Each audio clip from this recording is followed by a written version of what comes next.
तर 8-10 दिवसांनी आल्यानंतर एक पेपर झाला तर त्याला मार्क पडले 32. तिथून सुरुवात झाली तिथपर्यंत आलो. पहिली भरती निघली होती आता 2023 ला 2021 ते 23 पर्यंत तिथंच राहिलो.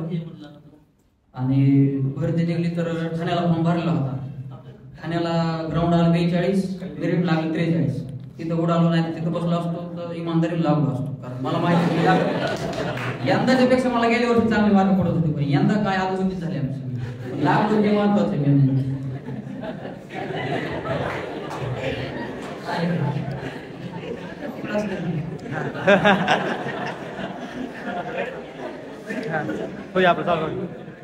गेल्या वर्षी फेल झालो, तिकडे पडका जाऊन बसलो. रियालिटी बरं का, मॅडम सुद्धा फोन केलेली आहे. तिकडे जाऊन बसलो, काय वाईट वाटतंय.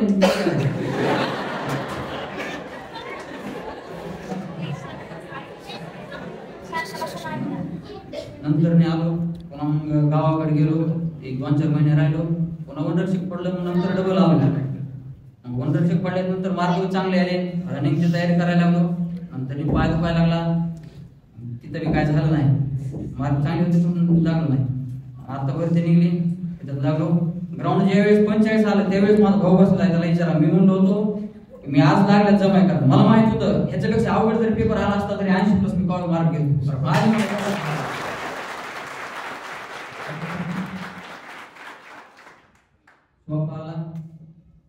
चांगलं झालं. मला काय जास्त गणित जमत नव्हतं. हा ट्रॅक सोडलं तर मला काय गणित जमत नव्हतं. गणितानं फिरवलं की आपण फिरवतो, त्याचा काही विषय नाही.